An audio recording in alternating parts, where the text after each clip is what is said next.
Alright, ladies and gentlemen, welcome back to another video. I know it's been a while. A lot of things has happened since I've been on vacation. Okay, Nicolas Cage dropped. We got confirmation of Alien. We got a couple trailers with Alien as well. We got Ripley. We got a new map. A lot to talk about in the space of DBD, and not a lot of time to talk about it. So here we are with the first video I had in a while. I first want to talk about Nick Cage. It's been some weeks since he's dropped and his perks. And first of all, this is what we needed. So let's really quickly talk about the perks. One of my favorites of his three is Plot Twist. That's the one that I use the most. No surprise. I feel like Plot Twist has been getting a lot of love. Scene partner, you know, you scream and you see the aura of the killer. The killer doesn't see you, so that's a good downside, but he, you know, the killer can hear the scream, can, you know, triangulate using logistics and all this other aerodynamic stuff to figure out where your position is. But Scene Partner, I feel like, you know, it's that one perk that no one really uses, but it's okay, it's cool, in the sense that it gives you info, right? Dramaturgy. Now dramaturgy is weird, right? Because dramaturgy is like half a sprint burst mixed with a slot machine mixed with like death. That's basically what it is, because after you get your 25% haste for 2 seconds, you know, you can do your cool little animation. That's dope, where you slap the knees. Then you get your random status effect, and it can be anything. You could get a med kit, you could get, well, just a random item in general. You could get exposed, you can get, I think, hindered. You could get another additional boost, so you actually get 4 seconds of the 25% haste. And there's one more thing I'm forgetting, or probably nothing happens too. So dramaturgy is that like risk and reward kind of thing. I feel like that's why a lot of players, or some players, don't bother using it, because it's like, yeah, it was cool when it released, but like in actuality, like in a real game, when you're trying to get away or an extended chase, it's like, dog, I'm not trying to use just 2 seconds of haste. I'm barely getting any distance with that, like whatsoever. That's like, what, half a loop at Shaq? Like, dog, that's not happening. So yeah, dramaturgy is, I feel like it's in the middle. Out of the three, I feel like Plot Twist is by far the best one, and then Dramaturgy, and then I would say Scene Partner. But Scene Partners, you know, it's still fine. Everyone is, you know, trying crazy things with Plot Twist. My personal right now favorite is pairing it with Unbreakable and Power Struggle, and then you just get to a pallet, you do the thing. Oh, and then you also have to add flip-flop to it. I forgot. So really you have to dedicate the entire build to make Power Struggle work even faster. And then there's other people that do other things with it. I know there's one too where, I don't know if it's with Plot Twist specifically, but people are using Buckle Up now with For the People. So that's a crazy build that I kind of want to try. I just need to get Buckle Up. So yeah, let me know what you guys think about Nick Cage. It's been a couple of weeks. I'm sure it's all positive though. I'm sure I haven't heard anything negative about the chapter when it released. So I'm really glad that it's happened. His voice lines are dope. The only gripe I do have actually for this chapter is just, I just wish the teammates could hear the voice lines. You know, you spend all this money, I'm sure, and all this time in the studio recording these voice lines. Why don't you let the entire team hear them? Like in the actual trial itself, it's just grunts of pain and like screams. Like, I feel like when you get an actor like Nick Cage and you just hear it go do stop it, like, well, okay, first, on maybe another gripe too is they need to damn change that voice line too. I hear that so many times with so many other killers, not just Myers, and I'm not sure if that's a bug or if that's just a lore thing. I don't know what that is, but like, damn, I hear that probably almost every time I play as him in the trial, so it's crazy. But yeah, let the team, not the killer, just the team, hear the voice lines, and I think that'll just add a little bit more immersion to it. I'm not sure if they'll do it, they probably won't. But moving right along now, we're gonna talk about Alien, and oh my god, we're getting back-to-back dubs. Holy shit, BHVR is doing it. They're actually, you know, making a comeback.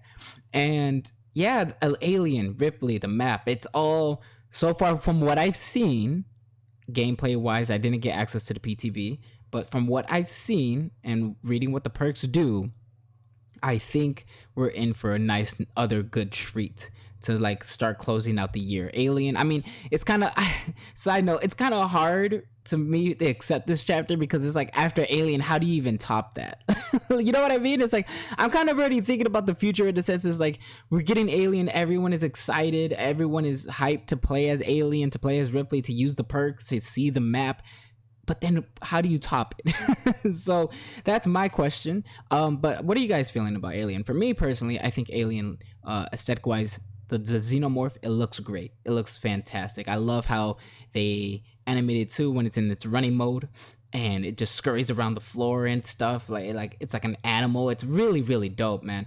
The power itself is really interesting. How it has its own tunnel system, and you can, for easier for newer players or people who pick up the Xenomorph for the first time, the tunnels actually get highlighted to where you're going. Tunnels I think are mainly by gens too, so you're guaranteed to find somebody eventually, right, when you're going through this system. I'm sure you could get lost because it does look kind of dark. But again, you see highlights of like where the path eventually leads and this and that. So I think the power is pretty cool in the tunnel sense. The projectile when the Xenomorph is in the running mode, I'm not sure how reliable it is. It does kind of look janky. It looks goofy. I've seen videos from Otz and Scott of the gameplay, and man, it's just, I'm not sure. People are comparing it to Nemesis and like the Jank 2, where you can kind of like move the tentacle a little bit to the side to like get those hits where you normally wouldn't get hit. So I'm not sure if it's like that, but I've seen Otz where he was using the little shooting thing out of the tail, and it just like went right past the body, the model of the survivor. I'm like, whoa, what the hell is that? So they might probably just need to tweak it a little bit, polish it up, put some more time in the oven in terms of that sense. But talking about the perks, obviously perks are what make chapters fun, because you mix and match with all of them. And well, first of all, this is the second time I'm recording this, because the first time my microphone wasn't on, and the first time I actually recorded this with my cousin. So I already kind of talked about the perks, so sorry if I sound a bit tired. But like I said in that video, these perks don't feel like they're overpowered. They just feel like they can synergize well with other people. And a good example, not other people, other perks. And a good example I'd be like is one of Ripley's perks is where you don't make any your footsteps are basically silent for the entire time unless you do a rushed action, and then it's on cooldown for I think 30 seconds or 15, one of those two. And I could see a lot of good plays with like you could dedicate it, you could pair that one with her other locker perk where she goes inside the locker and you basically get old Iron Will in the locker, no blood or anything like that, no grunts of pain. You could pair that with Lucky Break. You could basically just do this whole build off of like one of those two perks that make yourself disappear altogether. And I think that's a really cool concept, of the idea of going back to the original perk of like just running around with no footstep sounds whatsoever. You're completely silent. I think that's a really dope concept. The other perk from Ripley, since I'm already talking about Ripley, that I kind of want to talk about is the trap perk, where you set a trap on a downed pallet and the killer gets hindered for I think 4 seconds. The movement is reduced by 50%, which is insane. The idea of the perk is, like everyone else is saying, is that it punishes killers who do not break pallets. So if you're running, Spirit Fury and Enduring, or you're just a person that just gets rid of pallets quickly and like out of the way like immediately, then this isn't really a problem for you. It's the for the type of killers who just think they can go around a loop multiple times. I'm not sure how fast you can set the trap. I don't remember gameplay of that, so that could also play a factor into it. But yeah, another trap perk for the survivors. I think that's pretty cool. We already got Blast Mine and Wiretap, for the gens. Now this one for the pallets. I think this is a nice little, not side thing, but like it's kind of like a power for the survivors in a sense, right? Like the survivors have their own power now in terms of the perk, where they set these things down for the killers. And I think that's a really, like, I've always been a fan of these perks, even if I don't really run them myself. But this idea of the survivors having like traps to put around the map is really interesting in my opinion, as long as it's not too crazy and broken. I feel like Blast Mine's fine, Wiretap's fine, and of course this pallet one, I think it's fine. I have no issues with it. I think in terms of Ripley's side, the perks are pretty balanced. They're okay. They're pretty good. So Rapid Brutality, that's the one where you don't gain Bloodlust, but after a attack, I think a basic attack, you gain haste for 5%, which is crazy at first, right? But then you think about the weapon cool off, then it's kind of like you're really gaining haste for like 7 or 8%. I mean 7 or 8 seconds instead of the full 10 seconds, which isn't a lot of time. I'm sure it can definitely help you catch up in certain areas, but not gaining Bloodlust is kind of like a significant mechanic just to take away as a killer, because there are some maps I can think of, like specifically Haddonfield or Larry's or something like that, where the windows are just kind of crazy and you kind of need that Bloodlust one. But yeah, in terms of the perk itself, I think it's interesting. It's spicy, and that's what I love about it, is that it takes away a mechanic of the game, and in exchange you try to get something better. Now if you pair this up with Save the Best for Last at 8 stacks, your weapon cool off now is like less than half a second, I want to say. No, like probably like half a second or a second, right? And then you have the haste still for even longer. That's probably going to be pretty crazy. Now, Alien has the same thing with Ripley, where his, or the, you know, the monster, the alien's perks are good and well synergized with other perks I can think of.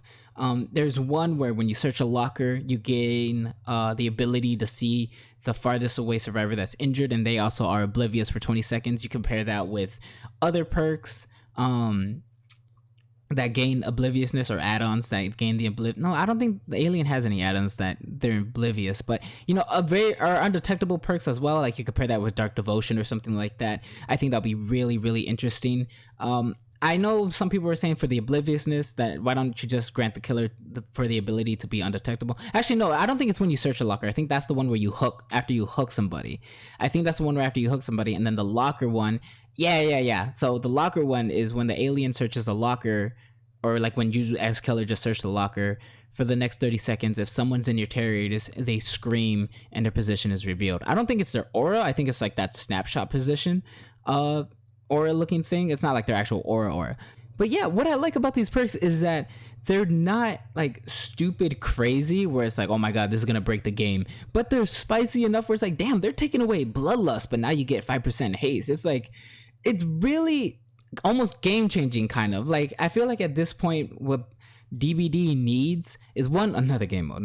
Everyone has been saying that for the longest, but two, they kind of need perks like that where you take away mechanics, introduce new mechanics, like you bring all these like things in, and they have been doing that. I'm not gonna lie, I think the last one was kind of like when the survivors could boon a totem. So I think boon totems was the last kind of like big mechanic thing that we got for the game, which wasn't that too long ago. But I feel like when they add things like that, it really freshens up the game and people experiment. And that's what people love about these chapters, is that they are allowed to experiment now with their builds and try out different builds and stuff like that. Shakes up the meta in a way where you don't have to rework like your entire perk list, which I mean, half the perks aren't even used anyway, so you probably should rework some of them.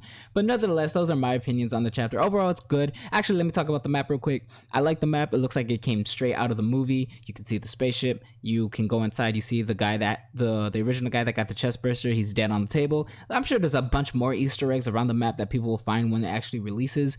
It looks really dope. I enjoy it. My only minor complaint, I guess, is that it looks a little bit too dark, or maybe that's just the quality of which I watched the video on.